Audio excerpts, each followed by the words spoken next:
Welcome to Oregon Voters Digest, the program that brings forward the social and political issues that are important to people living here in the Pacific Northwest. And now, your host, Bruce Broussard.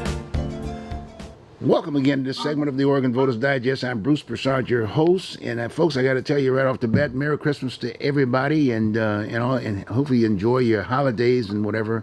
But as usual, we've got many issues that we're facing here in the state of Oregon. And as you note, I've been focusing pretty well entirely the shows of late here to the Portland metropolitan area, because this is the largest part of our state here in the Multnomah County in the city of Portland aspect of it. And there are many issues aspect of it. But that was one issue that we'll continue to discuss, and that is about campaign finance reform. And the whole idea is to try to get people to the table that folks in most cases will not come to the table because of the finance, because they're pretty well thrown under the bus. If you don't have the money, you just can't run for office. Well, we were fortunate to have a gentleman that I've known for a number of years, Dan Meek. He's been on my show for a number of years. You'll notice he's here now with me for a few minutes to start with. But the whole idea was to get him to get him involved to begin with, because he's got a show coming up, and we'll probably make that announcement here shortly. But I plan to have him on next week so we can spend more time. But I thought I'd give you sort of a little introduction aspect of it, which will kind of give you a sense of what we're going to be talking about. And so, Dan, welcome aboard. Welcome aboard, and like I said, let's take a few minutes now to just kind of give them some sense of where we're going to be going. We're going to spend about 10 minutes, and then I'm going to have Maria Garcia, who we're going to sit down and chat. I'm going to chat with her a bit on the whole issue of the sanctuary state that we have, as far as the immigration issue. That's a big issue here, and the homeless aspect of it. Right. But in your particular case, you guys really spent time on campaign finance reform. And first, for the benefit of the viewing audience, when did that start? When did that start? I mean, how many years was that? Well, it actually started in Oregon in 1905. 1905. Wow. The voters back in 1906 adopted a statewide statute that limited political campaign contributions. Mm-hmm. And that statute was in effect for 67 years until 1973, when the Oregon legislature repealed it. Mm-hmm. Mm-hmm. The Oregon voters then in 1994 adopted limits again on campaign contributions, and those were overturned by the Oregon Supreme Court in 1997. Oregon voters again adopted limits in 2006, which were then put on hold by the Supreme Court. They weren't ruled unconstitutional. And now the voters in Multnomah County adopted limits and a requirement that political ads identify their top 5 funders right in the ad itself, kind of requirement that's been in effect in California and Washington now for some time. And now that same measure passed as an amendment to the Portland City Charter in this election. And I think that's the county and the city now, county right? and the city. So all campaigns for public office for the city of Portland, like for the city council or the mayor or the city auditor, now those candidates can accept contributions only in amounts of $500 per person per year, and no contributions from any entity, like no corporations, no other entities can make contributions. Wow. This is very similar to the laws that are in effect in Seattle and in most cities in the United States. The Portland City Charter amendment just passed with a yes vote of only 87.4% yes. 87.4%. We were striving for 87.5%. Wow. Didn't quite make it. The Multnomah County measure passed with a vote of 88.6%. Wow. So this is something that is that voters know that we need. The general rule of thumb is that the amount of money spent in political campaigns in Oregon has increased by a factor of 10 over the past 20 years. And in the case of the governor's race we just had, it has increased by a factor of 20. Oh my God. What is it, 30-some million bucks or something? $40 million. $40 million for a gubernatorial race. $40 million. Wow. And both candidates in the gubernatorial race took very large contributions. Right. Of course, Newt Buehler, the Republican candidate, received $3.425 million from Phil Knight, Phil Knight alone. Right. Kate got some of that too, didn't he? Kate also Not that got much of it. large contributions. Her biggest contributor was the Democratic Governors Association, which is this national group that receives contributions mainly from corporations and unions, and then she only got $2 million from them. Jeez. Got $893,000 from an organization called Defend Oregon's Values, which is funded by unions. She got $750,000 from Everytown for Gun Safety, which is funded primarily by Michael Bloomberg, Jesus. former mayor of New York City. But her funding, she got large amounts in the range of $500,000 from several unions and several corporations. So that's huge. I mean, but we're going to spend more time next week on that piece. But I want to go back to the one here. When one starts thinking about minorities' contribution and getting more minorities involved in running for office and this, that, and the other, and because the campaign finance thing was the issue. In many cases, they can't raise the money. They can't compete against that kind against of money. big money. Right. Big money. They can't. You can't get. So consequently, we're not having the kind of diversity in this state that we could have, because there are folks that are capable, if you will, That's right. of being able to from a leadership standpoint, of being involved within our system. Very important. And so the point I'm making is that. We only have a few more minutes or whatever, but the point I'm making is that when you guys had the race with reference to the county, there was an issue there with someone that you would have thought would have been, quote, pro doing what you're trying to do, and that was for campaign finance. And it just so happened it was Commissioner Loretta Smith. Loretta Smith, and she basically opposed that. Her position, yes. Her position was, hey, look, I need the money. And I can't, you know what I mean? And I want to keep this door open so I can get this money to win this race. Right? Yeah. Well, I think her rationale was that we shouldn't limit campaign contributions in Multnomah County Commission races because that would prevent, like, her as a candidate for Multnomah County Commission from developing relationships with big donors that might prove useful to her in future races. But then it just so happened I was running during that time. Okay, there was only, in fact, there were 3 African Americans. Actually, there were 4 totally.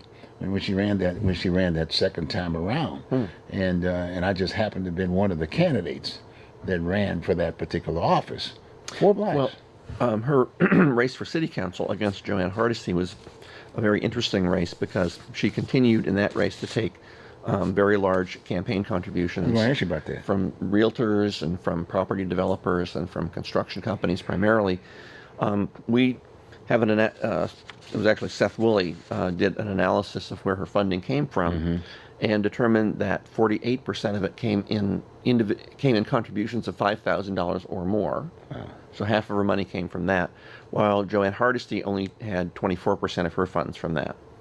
When it comes to small donations, Joanne Hardesty funded 31% of her campaign in donations of $200 or less, and Loretta Smith funded her campaign, only 3% of her campaign was in amounts of $200 or less. But the reason why I want to talk, we'll probably spend a little bit more time there, but both of these candidates oppose campaign finance reform. Joanne Hardesty didn't. Oh, yes. Oh, yes. She endorsed both of our measures. She endorsed it? Yeah. Well, now, in one particular, we may do a little research on that, because it was kind of like saying, well, gee, she said, let's keep it open, too. At one point in time. Is that right, really? No, she endorsed both measures. Really? Because I knew that the NAACP had done basically. They endorsed both measures too. Well, good. Well, if I'm mistaken, fine. But I want to make sure we brought the issue up on the table, because it's so important, if you will, that this funding thing is really an issue. If in fact we're going to get folks of color.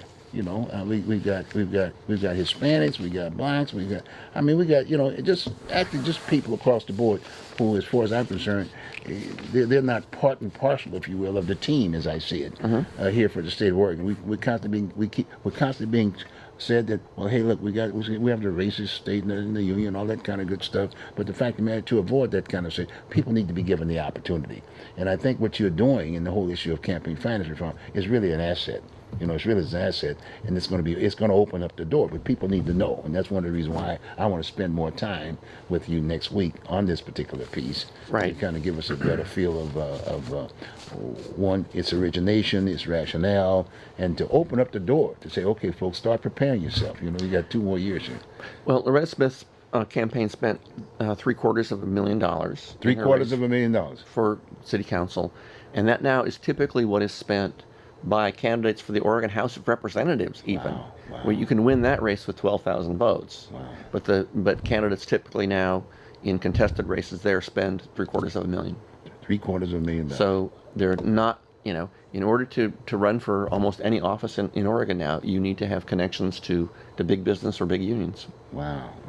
So this, what we're talking about, right, as far as campaign finance, what is that going to keep it down to, you think, within?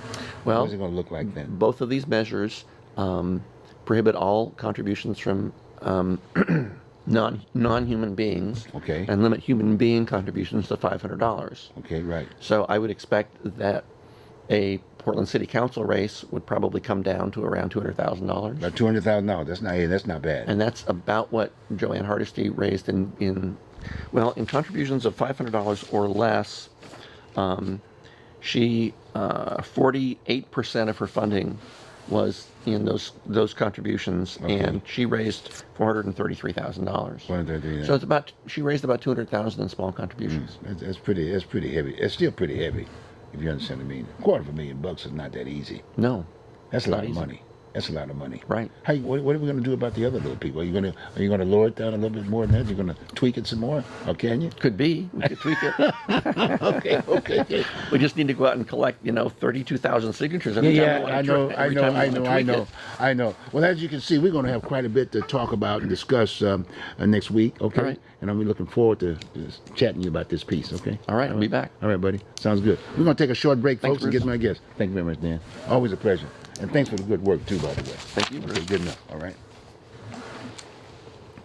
Okay, so what we're going to do now, folks, we're going to get Maria here, and she's going to come here, and we're going to sit down and chat about issues with Maria Garcia. She's local businesswoman, just happened to have been on the campaign trail for the county commissioner's seat that we just recently ran for. Come on, Maria.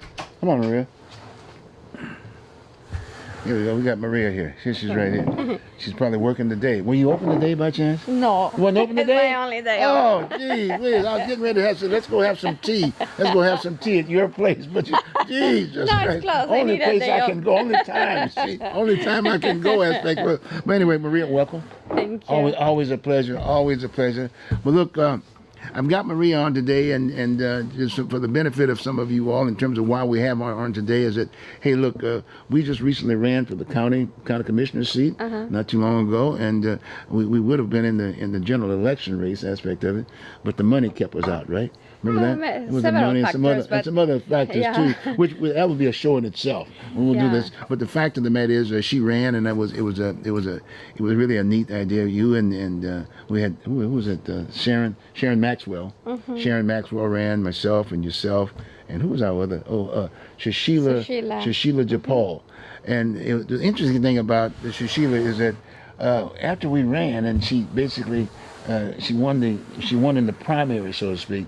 We never saw her. I mean, she's never gone to the county. Is there any of those meetings, if you will, that I even thank the communities or the people that had voted for her? Well, that happens What do you with think? What do you think? status quo Is that right? individuals. Is that That's what right? it You is. think so? Yeah, because it is very interesting.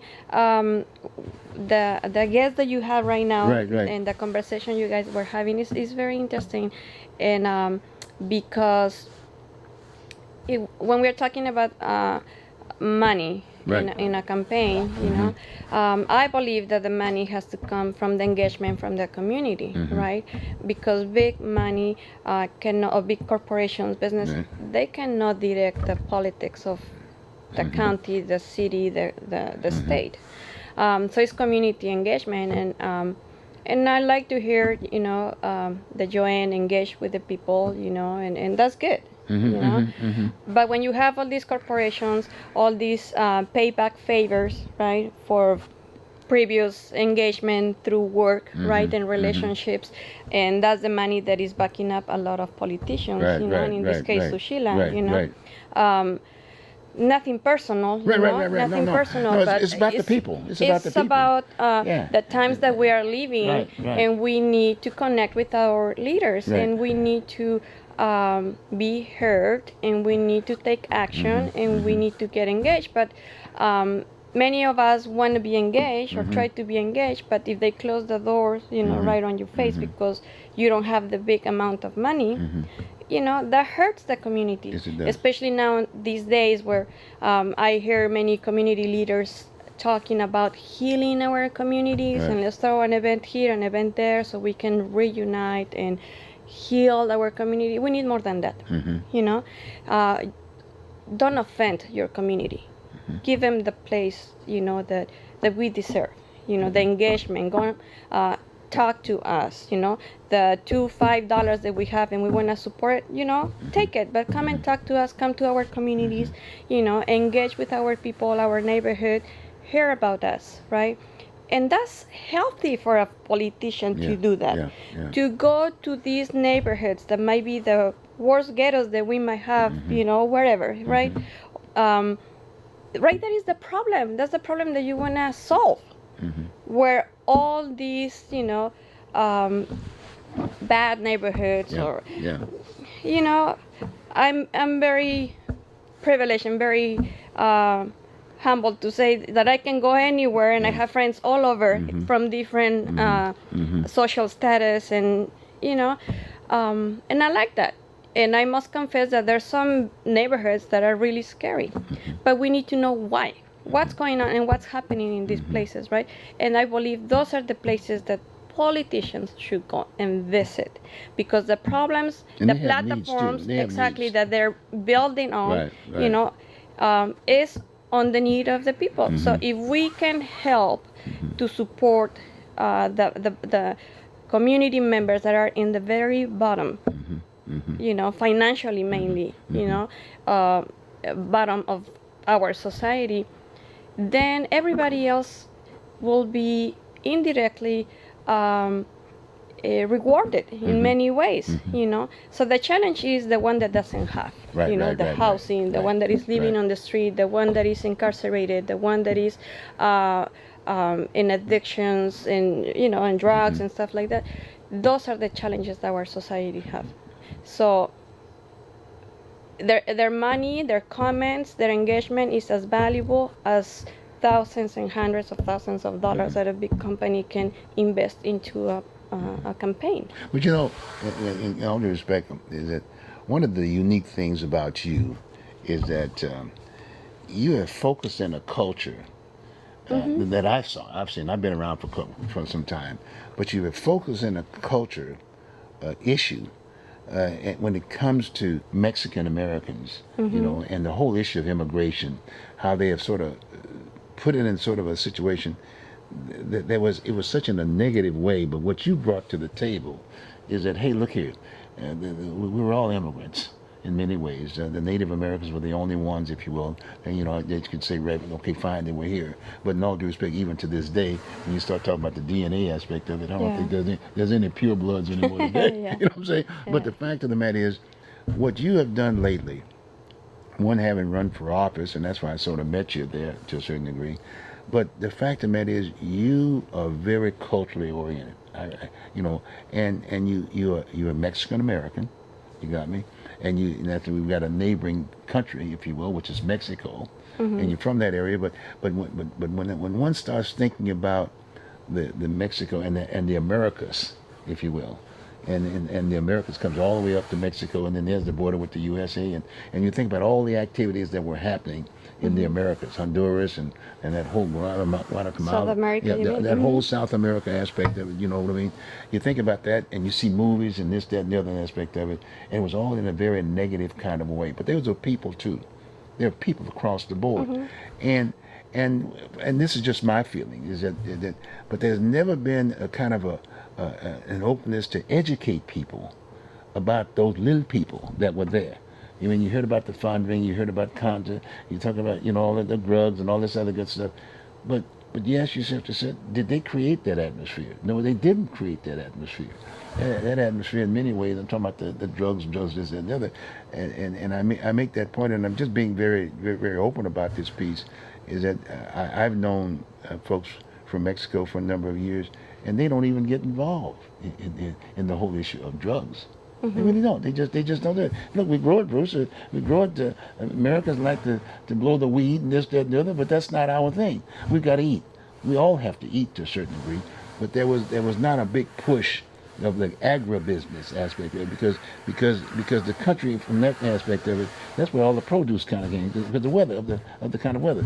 But I'm making these points. I could talk a little bit more about this piece, but the thing that I respect about you is that you are involved in educating the people here in Oregon. As far as I'm concerned, we got the largest metropolitan area here in Multnomah County in the city of Portland.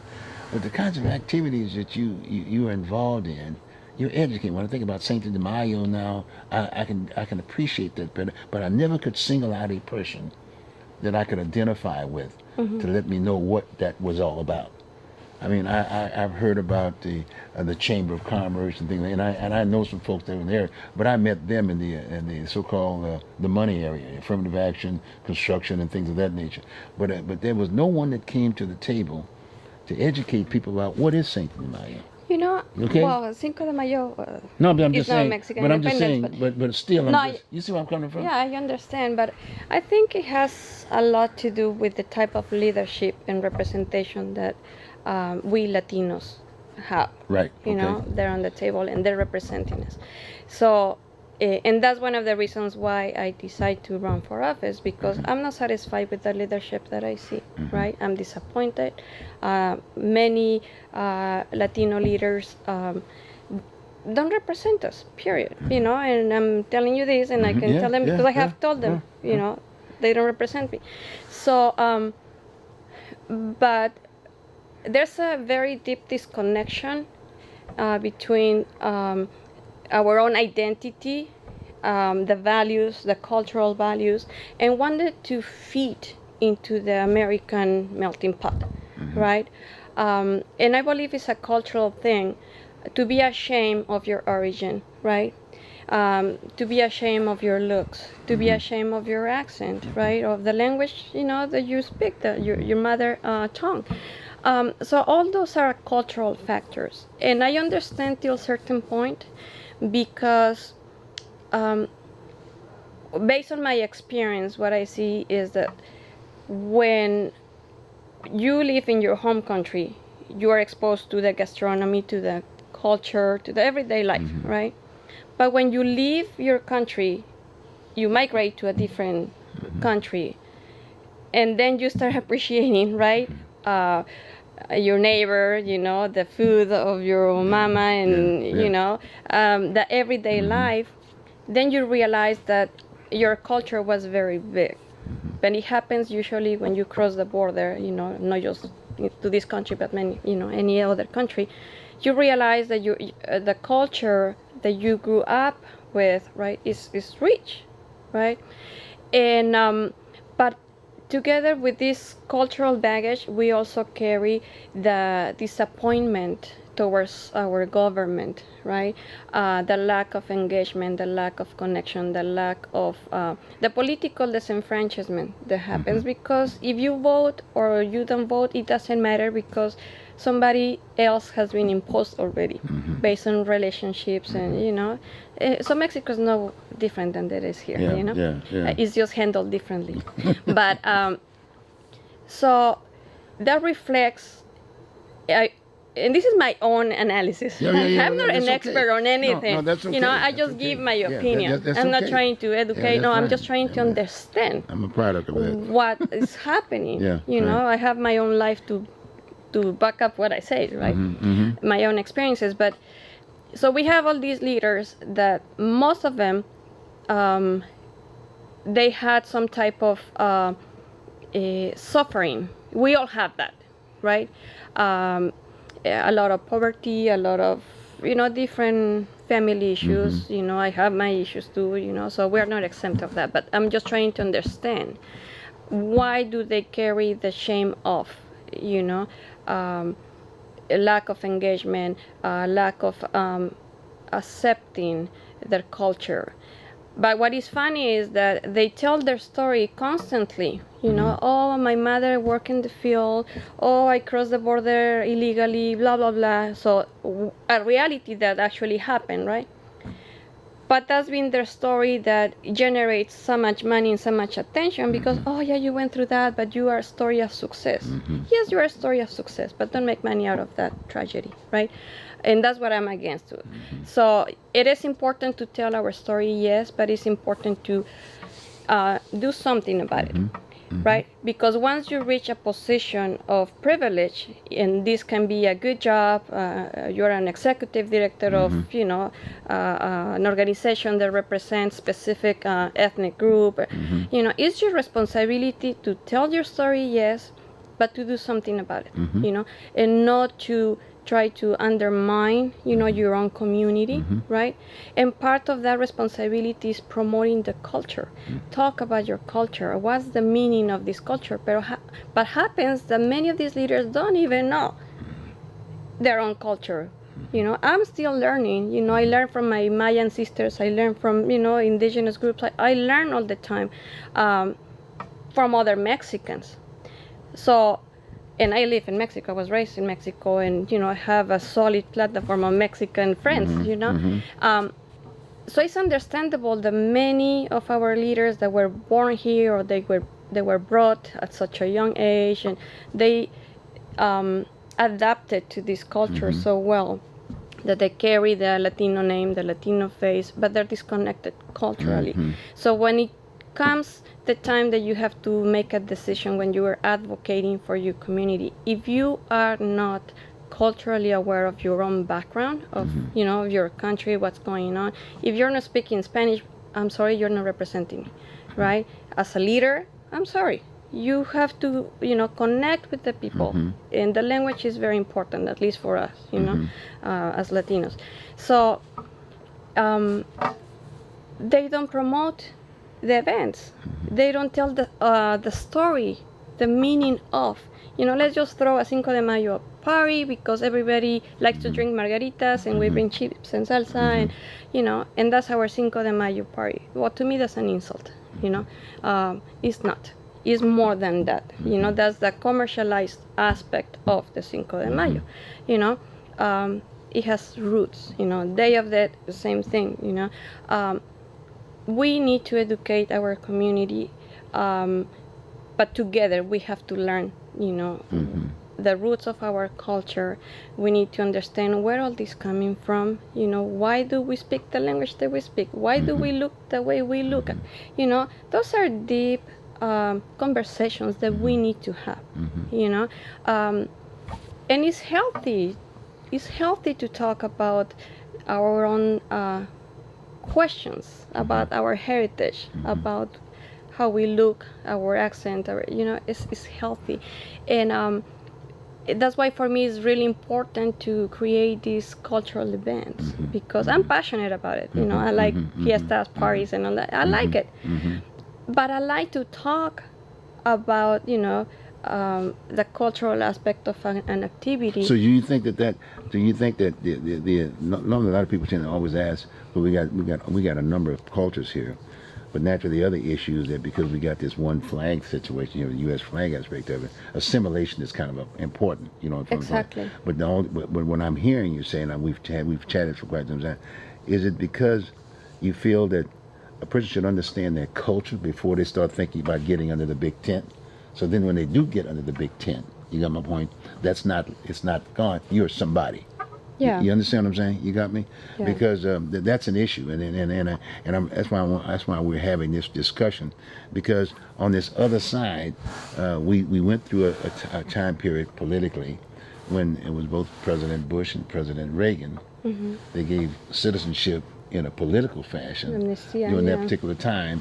But what I saw was, and I was right there in the middle, because I worked at the consulate there for a while with a guy named Dan Lucero, who was a good friend of mine, aspect of it, and I saw the efforts that were being made so the folks could communicate. All of a sudden they're citizens, and yet still they can't even communicate under this big roof aspect of it, and it was a task.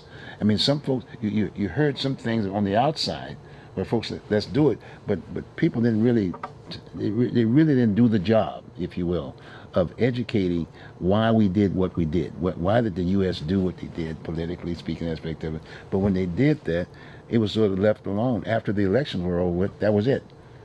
And that was it. Then all of a sudden, we the big tent, so to speak, said, well, okay, fine. I don't identify with this situation over here. So who are they? You got me? And then the whole issue of the migration, the illegal, and this, that, and the other. But again, and again, I spoke to this way from the standpoint, I'm Catholic, and I know how Catholics are. You got my point? Family. Very family. And folks don't understand that culture and how strong they are and with reference to family aspect of it.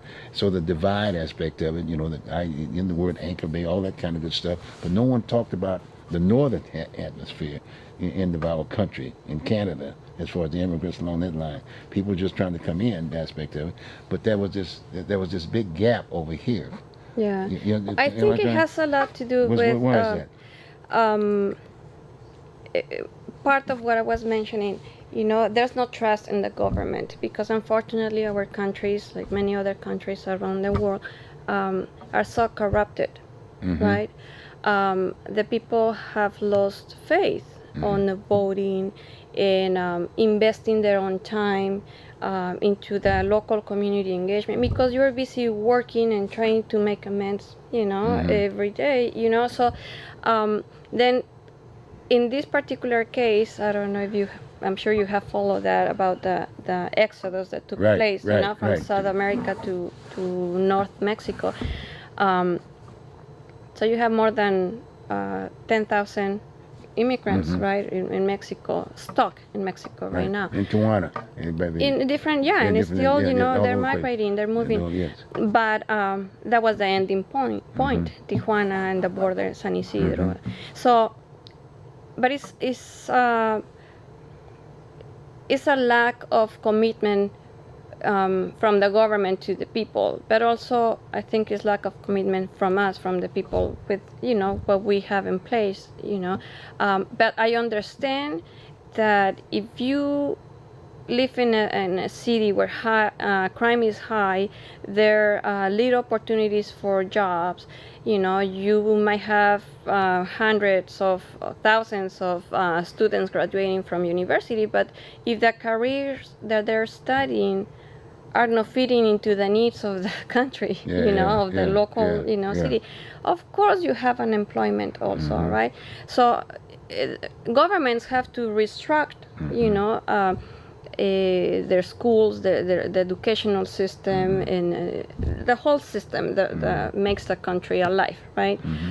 Because we, the people, pay the price for it, right? So with this situation of pain, lack of jobs, lack of opportunities, high crime, gangs, drugs, and that was those already are there. problems, they Yeah. already exist. So now they're talking about how bad the situation is in Honduras, and it is bad, but don't tell me Tijuana is best. Tijuana is one of the most dangerous cities of the world, right? So Mexico has a lot of problems that are very similar to Honduras and to other countries, right? The type of government probably is a little bit better, right? And Mexico, being so close to USA, has a lot of influence from here to there, and money and industry, so Mexico is a better country. If you're coming from Central America, you want to go to Mexico and come to this country too. But what's coming in this caravan, it's a mix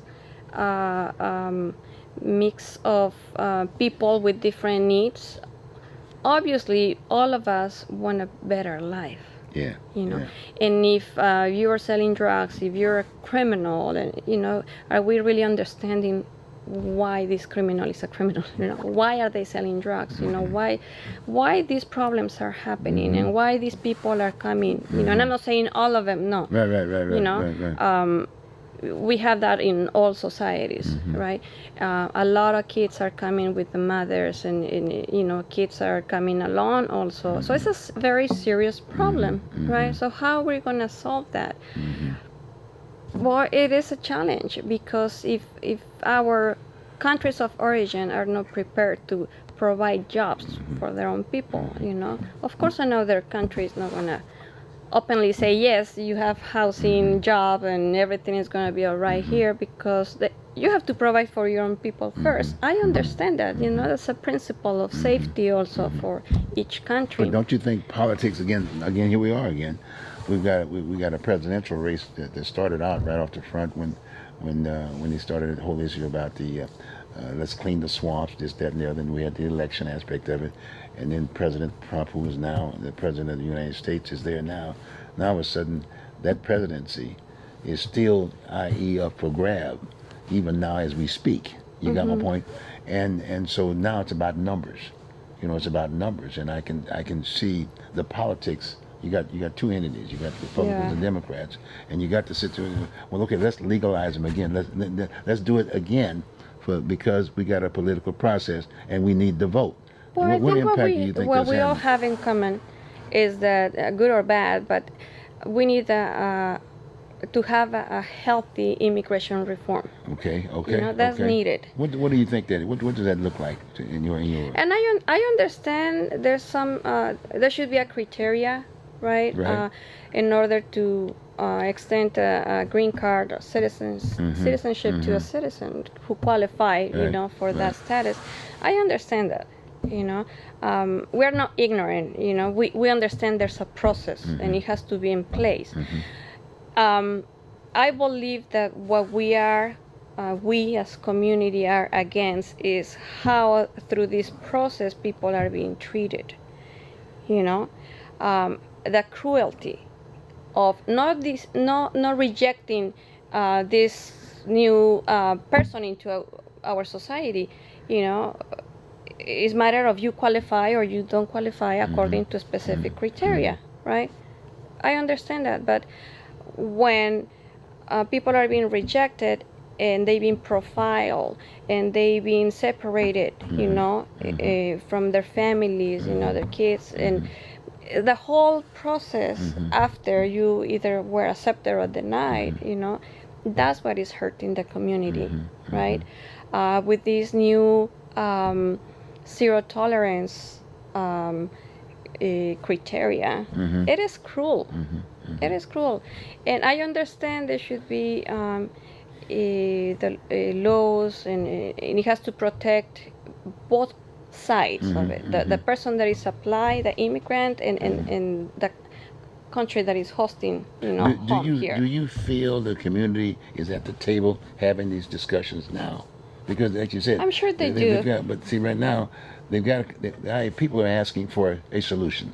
Okay, but in all due respect, I don't see a visual body. I don't see the discussions in the news hours, if you will, where people are talking, and you've got Latinos sitting at the table. And then why is that so? What you mean in Mexico? No, or I'm talking about here? here. I'm talking about here. Because the whole Locally idea, or the I'm talking about for the country. National news? Yes. Because that's basically the captures the whole. Because I believe that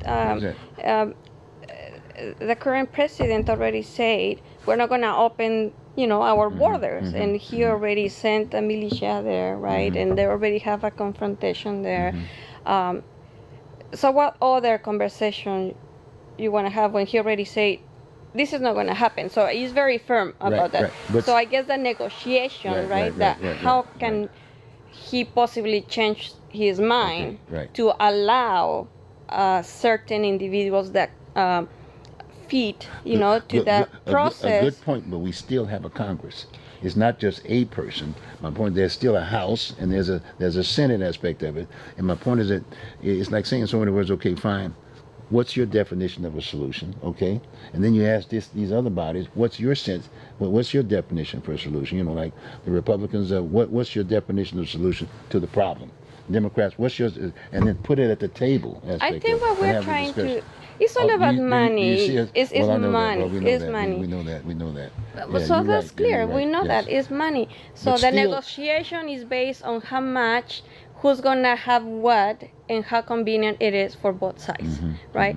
And I think that they're not thinking about really the suffering of the people, that are going through this, journey and they're demanding help. I understand they're demanding that because they're living on the street, they're sleeping on the street, and it's uncomfortable. And I'm not saying, oh, poor of them. No, I'm saying it's a difficult situation that I don't want to be there, right? But it's happening. So I think it is unfair to leave all this burden to, small, Tijuana, even though it's a big city, right? But 10,000 people, at once, are there. So it's creating the conflict with the local, Mexicans, and Oh, yes. So it is a problem that has to be solved. In the meantime, I believe Mexicans, and I'm very proud of that, they've been very generous, offering food and clothing and all type of help that they can, provide. So Mexico as a community, I believe that they have responded really well. Very beautiful. The tension comes from having so many people and not having enough resources, right? To take care of the needs, basic needs like going to the bathroom, like showering, basic needs. And we're not so far away from that. We see it here downtown, with our homeless communities, with the majority. See, the point I'm making is that you're right. They're reacting. Mexico is reacting to that issue. They're negotiating something, Bruce. See, so the game. So and it takes mutual agreements and documents. Right. Because President Trump can say, "Oh, I'm going to send back all the criminals, and here you go, take your thousands of criminals and bad men, and all that." Yes, he can say that. Reality is that there's a document and an agreement that has to be in place for the president and the Congress to say, we welcome them. Right. Mexico is not ready to welcome, its own citizens. But all of a sudden, we have an exodus of, more than 10,000 immigrants. So Mexico is in a bad situation. And something has to, I believe they're working on something. Well, they have to. They have to work on something because the majority of the people now are involved. Beforehand, it was an election, and there it was. We had a president. But Bruce, immigration is a hot topic that every elected official. Everybody's involved. But that's the card that every politician plays. Right? Oh, yeah. In every election, and call it a presidential election or local election. Oh, immigrants. Well, now we have this humanitarian problem. Right. So all these politicians, from Congress to all levels of, our political life, the country, they have to come up with a solution. They want it or not, they like it or not, they have to bring a solution to the table. And the problem, I believe, is that they don't know what the solution is. Because people are putting so much pressure just by their presence. 10,000 people right on the border, right? And we see what's going on. See, because when I see on national TV now, when they start talking about the issue and the problem, again, they just only have one person to deal with. Say, you're the problem. Exactly. Mr. President, you're the one, Trump. And then all of a sudden he says, okay, fine. Here's my plan, blah, blah, blah. And then all of a sudden he said, well, okay, fine. What's your plan? And then they say, well, let's talk about your personal situation. What about your personal life? Well, what happened to the plan? See, I'm saying we the people are saying, okay, fine. We elected you to solve the problem. And you're the president. He puts his piece on the table. Then you got a Congress, because that's part of the system. You got a Congress, both R's and D's, that are sitting up there saying, okay, fine. All right, now what's your plan, if you will? And you put it at the table and come out, and then boom, then you let the people know. Because, see, we're kind of caught between a rock and a hard place. Because it's still about eating, right? It's about eating and money. But you know what is interesting? Because even the mayor of Tijuana is going to call to a public, opinion. Oh, yes. To say, what do we do here? What does the people of Tijuana want to do here? And where's the governor for that area? For a Mexican politician to go to that point is because he really doesn't know what to do. He doesn't know what to do. He's not receiving the help, because he must be tough. So I don't think it's that complicated, The same thing I believe it should happen here. Ask the opinion of people, right? Right. Because the answer is floating somewhere there. Well, that's right? why we have you here. That's the whole idea. I just like to talk. That's I'm not an expert. I just get passionate about things. That's why you're here. And in all due respect, that's why we want to spend some time. You know, as I indicated you before in a couple of other shows before, that I'm asking Maria, in all due respect, to consider doing a show. Doing a show here on an ongoing basis, at least once a month. People are gonna hate me because I have strong opinions. No, that's okay. That's okay. But they don't have nothing. That's what I'm trying to say to you. They don't have anything. And I've even asked them, where's the solution to the problem? Because it's impacting a whole bunch of folks. And right up front with it, whether you think you might be a leader, if you don't solve the problem, guess what? You're getting blamed for it too. You see what I'm coming from. Yeah. So the name of the game is that she's here now. We're gonna go on and take a short break now because we had to kind of split the shows up aspect Sure. of it. But I'm going to bring this other lady on right at this point in time. But I'm so glad you're here. And Thank you. right after Christmas, now we're going to go on and set that schedule together. Okay. Yes. And then you're going to bring some guests on, and she's going to start talking about this culture and talk about the solutions to this issue. Is that fair? Okay. But that's what we all want to look That's for what we want to do. solutions. Okay, good. Well, look, we're going to take a short break, and we're going to at least spend 15 minutes with this other lady here, and then we'll just go from there. Thanks very much. All right, Lee. thank I appreciate you. that very much. Thank All right. you. Thanks, Maria. Okay. Where's my friends? My buddies around?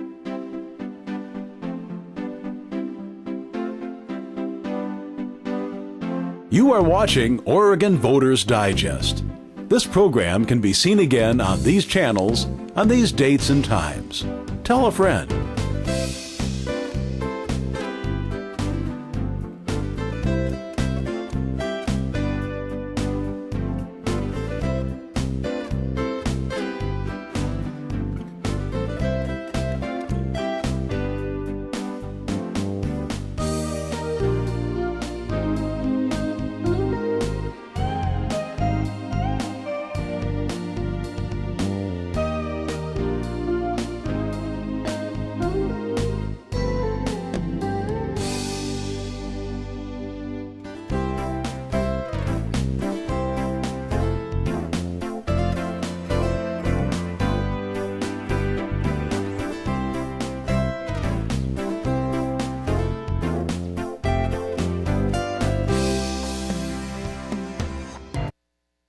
About that.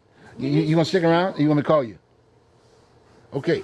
All right. I'm back, folks. We're back. As you can see, we are definitely community television today. As you note, we're not so formal in here. The bottom line, it's about the people. This is the people's channel. That's what this is all about, and the people's issues aspect of it. And in fact, that's one of the things we do here at Cable, here at Open Signal. And the whole idea is community television. And it's a little different than commercial television. You're getting the real deal here. This is what about the people. In fact, just like we just got through talking in regards to the whole issue of this immigration, illegal, and this, that, and that. But it has its impact on the people as a whole. And it's really having a major impact on the people as a whole. And we need some solutions. Because people are saying, hey, well, I got to eat too. See, and so we're going to have those kind of discussions. Well, let's jump right into here because we only have a short time, and the holidays are here with us right now, and we got work to do. First, she's got several hats, if you will. Normally, Reverend Scott, she's very much involved in the ministries and aspect of it, in a community, in a church. But the thing primarily that we've been talking about is the whole issue with senior citizens and the needs, if you will, for seniors. I mean, it's a tough time out there for seniors as far as their benefits. A place to stay, place to eat, health care. It's huge. And normally Multnomah County are basically the issues. Basically, they're supposed to be responding to that issue. Well, she's sort of like an independent person aspect of it, and she cares for these folks, and she sees what's going on.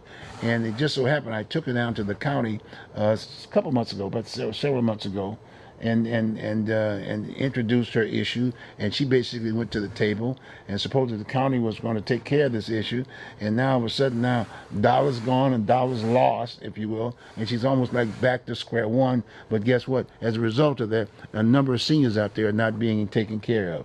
So I thought I'd introduce her again today, and so with the idea that you, the community, will probably see her hopefully at the next Multnomah County Commission meeting.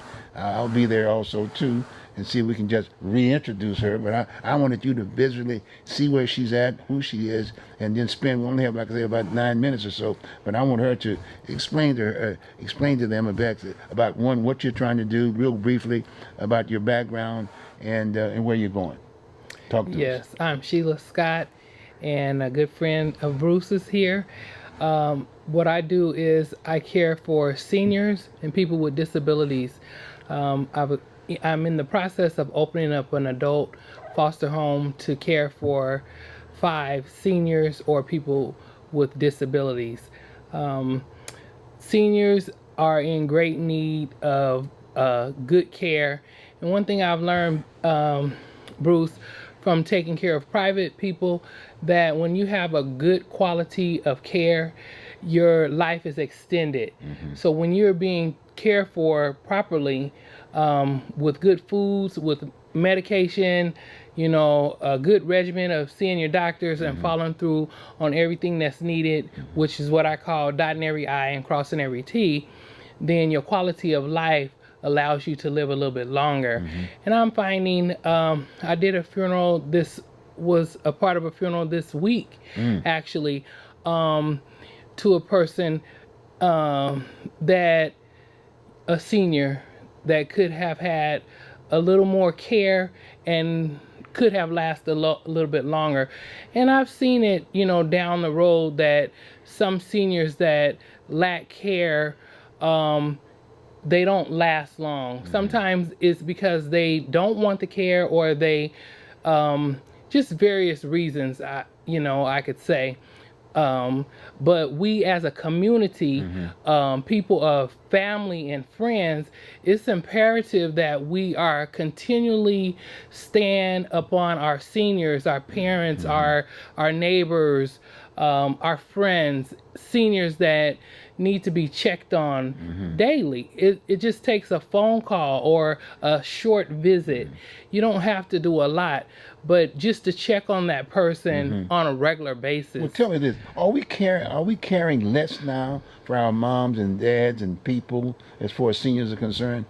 It seems like people have What's the deal? a busy life and they don't have time. They don't have time. Trying to make a living, supposedly.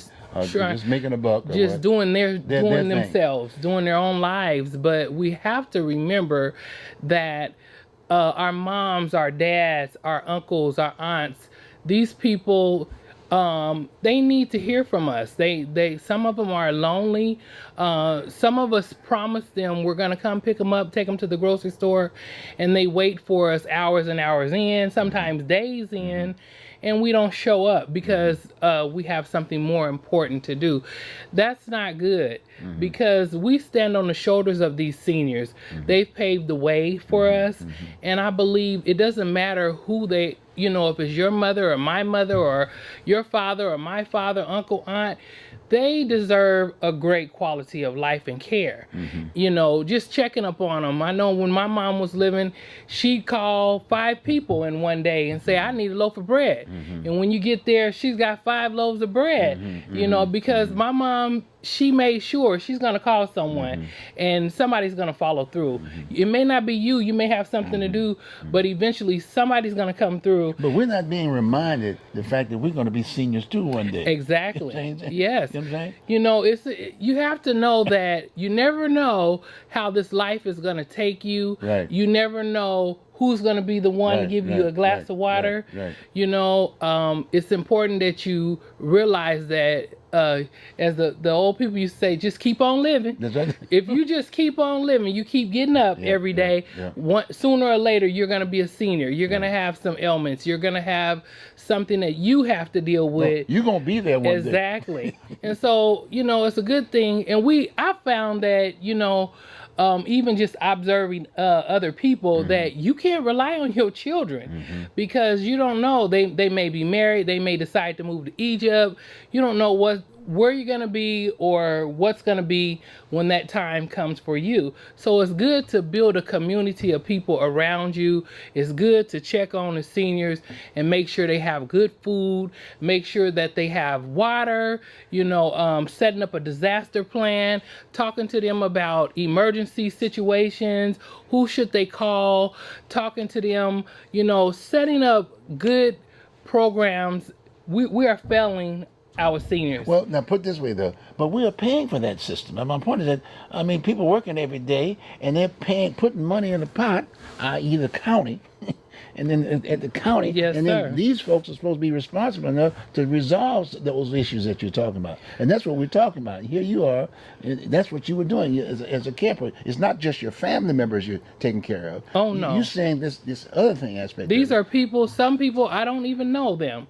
I have a person right now, just this past week, I wasn't intending, and by the way, I'll throw a plug in there for SEIU. Okay. I am a 503 member as a home care provider. I am a member.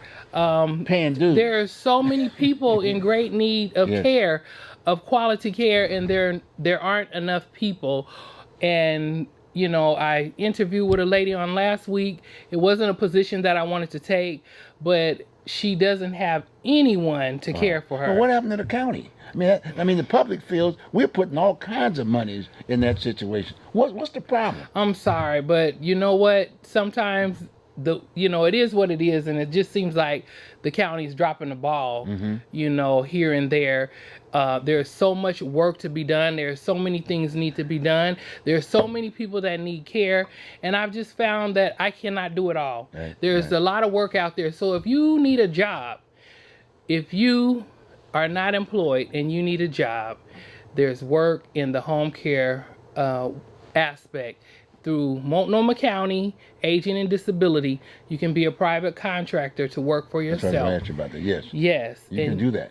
And all it takes is a background check and for you to find a client. If you need a client, you can get in touch with me. I'll be happy to help you serve some of these people that are in great need. But now you said that's available, right? That is available. And then that's a job. 7 days a week, 7 days 24 hours it's a available, day. right? And It's then normally it's available. at the county, right?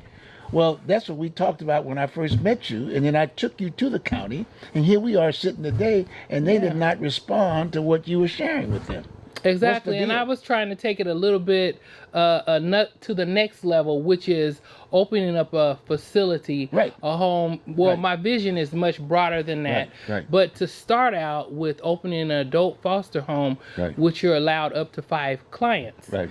I want to be able to put my fingerprint here on this earth, be able to leave something behind, that my name, or that I was here, that I was able to serve someone. Well, do me this way. We got about another minute because I want you to close with how can they reach you and how can they support you aspect. It's very important because I'm going to have you at the next county meeting. I will definitely be there again to introduce you like I did before and to see whether or not they will respond to your needs along that line, and then have you on the show again because it's very, very important that we respond to this issue. So how do they contact you real quick? Like? You can contact me by email, byfaith, FAITHINT @gmail.com, and the number is 971-400-3357. That's 971-400-3357.